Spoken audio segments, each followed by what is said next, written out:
গতকালকে বার্সা সম্পূর্ণ 3 point loose করলেও খেলার মধ্যে যথেষ্ট পরিমাণ পজিটিভিটি ছিল। শুধু মেজর প্রবলেমটা স্কোরিংয়েই ছিল। অর্থাৎ এইটা তো সব থেকে বড়ই সমস্যা। মানে স্কোরিং যদি না হয় তাহলে তো খেলায় কি হয়েছে না হয়েছে ওইগুলা আসলে এত বেশি পরিমাণ জোর দিয়ে কথা বলা কোনোভাবেই সম্ভব হয় না। গতকালকে বার্সা এর বল পজিশন থেকে শুরু করে কর্নার কিক কিংবা পাসিং এইগুলার রেশিওটা অনেক বেশিই ছিল অপোনেন্টের তুলনায়। কিন্তু অপোনেন্ট স্কোরিং পাইছে, বার্সা নেট টাচ করতে পারে নাই, এই জায়গাতেই ছিল সমস্যা। আর বর্তমান সময়ে তো ইনিগো মার্তিনেজ এবং পাও কুবার্সি এই দুইটা প্লেয়ার একই থালে তারা একদম সিজনের শুরু থেকে এখন পর্যন্ত খেলে আসতেছে। বার্সা এই দুইটা প্লেয়ারের উপরে খুব বেশি পরিমাণ ভরসা রাখতেছে। অর্থাৎ সেন্টার ব্যাকে তো দেখার মতো কিংবা নিয়ে আসার মতো যে মানে অপশন ওই রকম তো নাই। তো এই জায়গাটা আমার কাছে মনে হয় যে মানে আরও বেশি পরিমাণ মানে ফোকাস রাখা দরকার। আর রোনাল্ড আরাউহো এর ব্যাপারে তো অনেক ভালো সংবাদ শোনা যাচ্ছে কিংবা তাকে গ্রুপ ট্রেনিংয়েও দেখা যাইতেছে। তো এইটা বলা যায় যে আগামী 3-4 ম্যাচ পরেই হয়তো তাকে মানে দেখা যেতে পারে। তবে আমার কাছে মনে হয় যে 3-4 ম্যাচে হয়তো হবে না, অন্ততপক্ষে আরও 5টা ম্যাচ তার জন্য অপেক্ষা করতে হবে। মানে এখন যারা আছে সেন্টার ব্যাকে এই দুইজনকেই কন্টিনিউ করতে হবে। তবে এই একই ধারায় এই দুইজন এভাবে মানে খেলা চালিয়ে যাওয়াটা তাদের মানে মেন্টালিটির উপরে অনেক বেশি চাপ পড়তেছে, যেইটা মাঠের মধ্যে দেখা যায় যে তারা অনেক সময় মানে কনসেন্ট্রেশন লেক করতেছে, যেইটা অপোনেন্ট খুব ভালোভাবেই এই সুযোগটা কাজে লাগাইতেছে। গত ম্যাচটাতেও কিছুটা দেখা গেছে। আর যখন এই দুইজনকে ফাঁকি দেওয়া যাইতেছে কিংবা অপোনেন্টের অ্যাটাকাররা যখন এই দুইজনকে বিট করতে পারতেছে তখন ইনাকি পেইনাকে বিট করতে পারাটা আহামরি কোনো বিষয় হইতেছে না, যেটা খেলার মধ্যে খুব ভালোভাবেই মানে পরিলক্ষিত হচ্ছে। আমার কাছে মনে হয় যে আমি গত ভিডিওতে বলছি যে মানে চেজনিকে নিয়ে ভাবার এখনই সময় হইতে পারে। তো এখন আমি বলতে চাই যে আমার কাছে মনে হয় যে ইনাকি পেইনাকে আরও 2-4টা ম্যাচ মানে দেখার দরকার হবে। আর এখানে তো আসলে মানে কোচিং স্টাফরা কোন ধরনের সিদ্ধান্ত নেন সেটা হইতেছে অনেক বড় একটা বিষয়।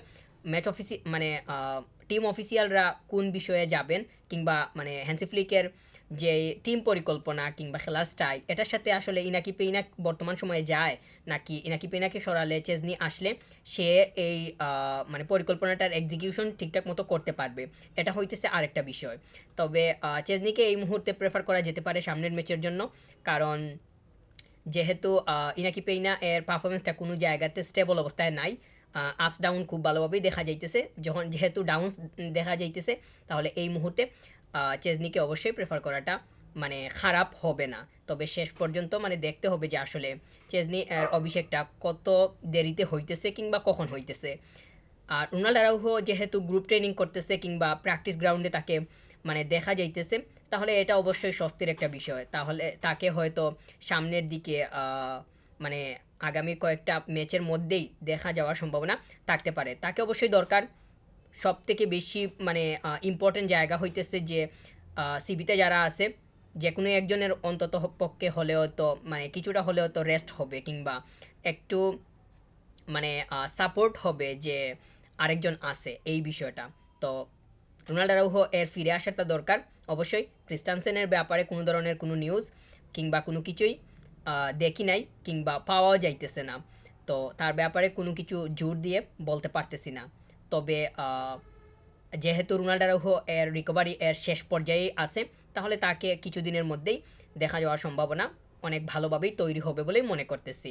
আর সে ফিরে আসলে আমার কাছে মনে হয় যে যদি পাও কুবার্সি এর জায়গাটা সে হোল্ড করে তাহলে ইনিগো মার্তিনেজের সাথে তার ভালো একটা আন্ডারস্ট্যান্ডিং যদি মানে তৈরি হয় তাহলে দেখা যাবে যে সেইটা মানে অনেক লং লাস্টিং করতে পারে, যেইটা খুবই প্রয়োজন। আর এখানে তো অবশ্যই সেন্টার ব্যাক তারা মানে রেস্ট পাবে, যেইটা তাদের জন্য অনেক বেশি মানে সুবিধাজনক একটা বিষয় হবে তাদের ফিজিক্যাল অ্যাবিলিটির জন্য অবশ্যই। আর মেন্টাল অ্যাবিলিটি তো অবশ্যই আছেই। যখন প্লেয়ার্স ঠিকঠাক মতো মানে প্রপারলি রেস্ট করতে পারে, রেস্ট করার পর আবার যখন মাঠে নামে তখন তার ব্রেনটা আরও মানে স্পিডে কাজ করে, সেইটা তো মানে খুব ভালোভাবেই দেখা যায় বা সেটা বলতেই হয়। আর পাকুবার্সি এবং মার্তিনেজ এই দুইটা প্লেয়ার একসাথে মানে একই এনার্জি নিয়ে শুরু থেকে অর্থাৎ সিজনের শুরু থেকে এখন পর্যন্ত যেইভাবে তারা মানে সার্ভিস দিচ্ছে এটা তাদের জন্য কোনোভাবেই ভালো হইতেছে না বরং তাদের মনোযোগটা আরও মানে আরও কিছু কিছু ক্ষেত্রে নষ্ট হইতেছে। এই নষ্ট এর জায়গাগুলা অপোনেন্ট খুব ভালোভাবেই টাচ করতেছে, যেটা থেকে আউটকাম অপোনেন্টের দিকে যাইতেছে, কিন্তু বার্সার জন্য কোনোভাবেই সেটা স্বস্তিদায়ক কোনো বিষয় হইতেছে না।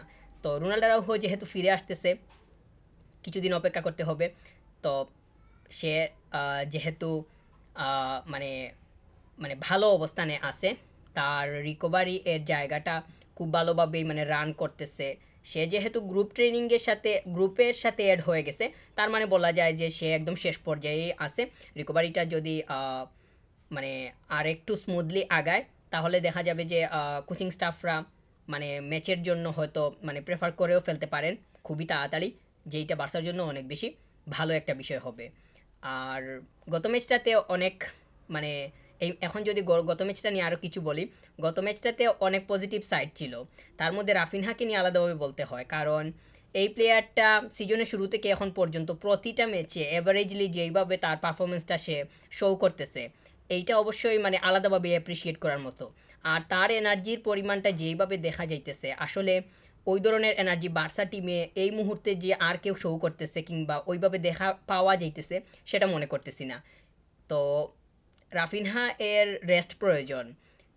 মানে রেস্ট বলতে, সে যদি এইভাবে মানে খেলতে থাকে, যে এমনিতেই তো টাইট ফিক্সচার, এই ফিক্সচারের মধ্যে যদি সে প্রতিটা ম্যাচ এইভাবে মানে তার এনার্জিটা ডেলিভার করতে থাকে, তাহলে দেখা যাবে যে সিজনের শুরুর দিকে গিয়ে সে হয়তো একটু উইক হয়ে যেতে পারে। মানে ফিজিক্যাল অ্যাবিলিটিটা তো অনেক বেশি প্রয়োজন। ফিজিক্যালি যদি একটা প্লেয়ার ফিট থাকতে না পারে, তাহলে তো সে মাঠের মধ্যে ঠিকঠাক মতো স্ট্যান্ড করতে পারাটাও তো মানে অনেক সমস্যার বিষয় হয়ে যাবে।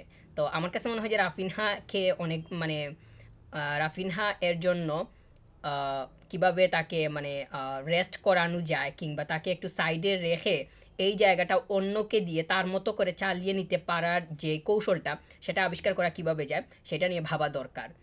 মানে রাফিনহাকে যদি সাইডে রাখা হয়, কিংবা তাকে যদি মানে বসিয়ে রাখা হয়, মানে রেস্টের উদ্দেশ্যে যদি এটা করা হয়, আর অন্য একজনকে যদি এই জায়গায় দেওয়া হয়, তাহলে রাফিনহার মতো এই মুহূর্তে সার্ভিস দিতে পারবে বলে আমার কাছে মনে হচ্ছে না। তবে কিছুটা হলেও যদি তিনটা মানে বার্সা যদি লিডে চলে যায়, তাহলে সেইটা বিবেচনা করে আমার কাছে মনে হয় যে এই এই বিষয়টা ভাবা যেতে পারে।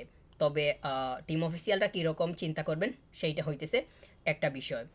গত ম্যাচটাতে মানে বার্সা বল নিজেদের দখলে অনেক বেশি পরিমাণ রাখছিল, পাসিং করছে অনেক বেশি পরিমাণ, যেইটার মানে যেটার পরিমাণ অনেক বেশি।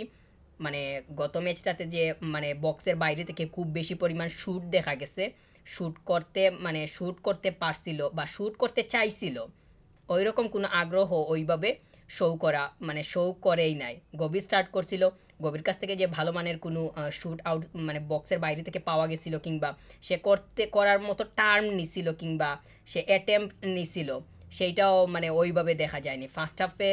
তো সে মানে বক্সের একদম অপোনেন্টের বক্সের সামনে গিয়েও ওইখানে গিয়া মানে অনেক বেশি পরিমাণ মানে বলটা কীভাবে সাপ্লাই করা যায় কিংবা ছেড়ে দেওয়া যায়, পাস করা যায়, ওই দিকেই বেশি মনোযোগী ছিল। তো বার্সা যথেষ্ট পরিমাণ শ্যুট নিছে, গত ম্যাচটাতে 25টার উপরে শ্যুট ছিল, কিন্তু শ্যুটগুলা যে মানে কাজের কাজ করতে পারছে সেটা হয়নি, কারণ অপোনেন্টের গোলকিপার চিলিসেন, সে খুবই ভালো অবস্থায় ছিল। ওইগুলা তার মানে সে যেইভাবে সেভ করছে, বার্সা কোনোভাবেই ওইখানে আর তাকে মানে স্কোর করতে সম্মত মানে পারে নাই, যেইটা অবশ্যই তাকে এখানে ক্রেডিট দিতে হয়। 8টা অন টার্গেট শ্যুট ছিল, সে বেশিরভাগই মানে প্রায় সবগুলাই সে সেভ করে দিছে। তো আর অন্যদিকে তারা মানে লা পালমাস, তাদের সাথে তো খেলা ছিল, তারা মানে শ্যুট করছিল হচ্ছে মানে মাত্র তিনটা অন টার্গেট শ্যুট ছিল, তার মধ্যে দুইটাই গোল হয়ে গেছে। তো ইনাকি পেইনা এর কাছে যখন শ্যুট যাইতেছে কিংবা সে যখন শ্যুট ফেস করতেছে, তখন দেখা যাচ্ছে যে বেশিরভাগ ক্ষেত্রেই সেইগুলা মানে গুলে পরিণত হওয়ার দিকে চলে যাইতেছে। তো ইনাকি পেইনাকে আমার কাছে মনে হয় যে আরও দুই একটা ম্যাচ দেখা যেতে পারে।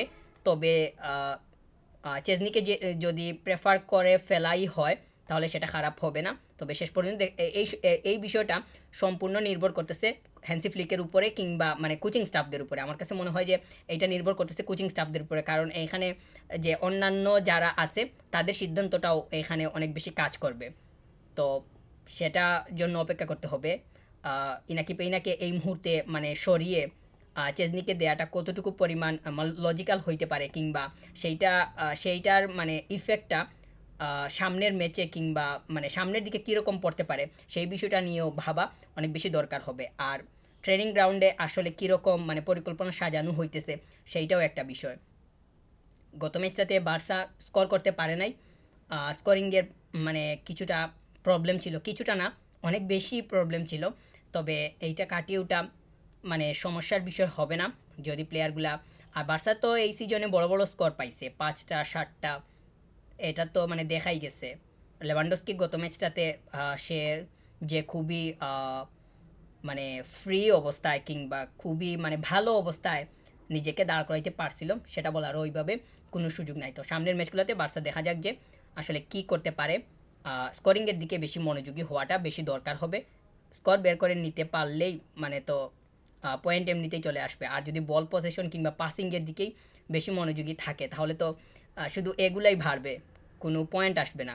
গত ম্যাচটাতে সব কিছুই বার্সার দখলে, শুধু অপোনেন্টের দখলে স্কোরিংটা। তো এখানেই তো তারা 3টা পয়েন্ট পেয়ে গেল। বার্সা বর্তমানে পয়েন্ট লুজ করতেছে, পয়েন্ট লুজ করাটা কোনোভাবেই মানে পজিটিভ কোনো নোটিফিকেশন দিতেছে না, বরং এটা আরও উল্টো হইতেছে। গত 3টা ম্যাচেই তো পয়েন্ট নষ্ট করলো। তো এইটা তো বার্সা টেবিল টপে থাকবে কি থাকবে না ওইটারই তো হিসাব নিকাশ এখন সামনে চলে আসছে। তবে সামনের যে ম্যাচগুলো আসতেছে ওইগুলা নিয়ে অনেক বেশি ভাবা দরকার। যদি ওইগুলা ঠিকঠাক মতো কাজে লাগানো যায় তাহলে পয়েন্ট টেবিলের সামনে মানে সামনে থাকাটা কিংবা উপরে থাকাটা এত বেশি মানে সমস্যার বিষয় হবে না। বার্সা যেহেতু একদম সিজনের শুরু থেকে এখন পর্যন্ত লিড দিয়ে দিয়ে আসতেছে, তাহলে মানে একবার যদি মানে 2 নম্বরে যায় কিংবা 3 নম্বরেই যায় তাহলে সেখান থেকে কীভাবে ফিরে আসা যায়। আর আমার কাছে মনে হয় যে ফিরে আসতে পারবে, কারণ বার্সা বর্তমান টিমটা মানে সিজনের শুরু থেকে এখন পর্যন্ত যেইভাবে রান করতেছে এটা অবশ্যই মানে আশা জায়গা নিয়ে সামনে। তবে সামনের দিকে কী হয় না হয় সেইটা হইতেছে মুখ্য বিষয়। স্কোরিংটা হচ্ছে অনেক বেশি ইম্পর্ট্যান্ট। স্কোর যদি বের করে নেওয়া না যায় তাহলে তো পয়েন্ট কোনোভাবেই আসবে না। তো সামনে ম্যাচ আছে, বার্সা দেখা যাক সামনের ম্যাচগুলোতে কীরকম পরিকল্পনা নিয়ে নামে। আর রোনাল্ডো আরাউজো যেহেতু মানে গ্রুপ ট্রেনিং করতেছে তাহলে তাকে মানে আরও কিছুদিন অপেক্ষা করতে হবে যে সে টিমের সাথে মানে অফিসিয়ালিভাবে যুক্ত হয় কি না। তো সেটা আমার কাছে মনে হয় যে আরেকটু সময় সাপেক্ষ বিষয়। যেহেতু লম্বা একটা সময় সে মাঠের বাইরে ছিল, এই মুহূর্তে তো কোনোভাবেই তাড়াহুড়া করা কোনোভাবেই সম্ভব হবে না।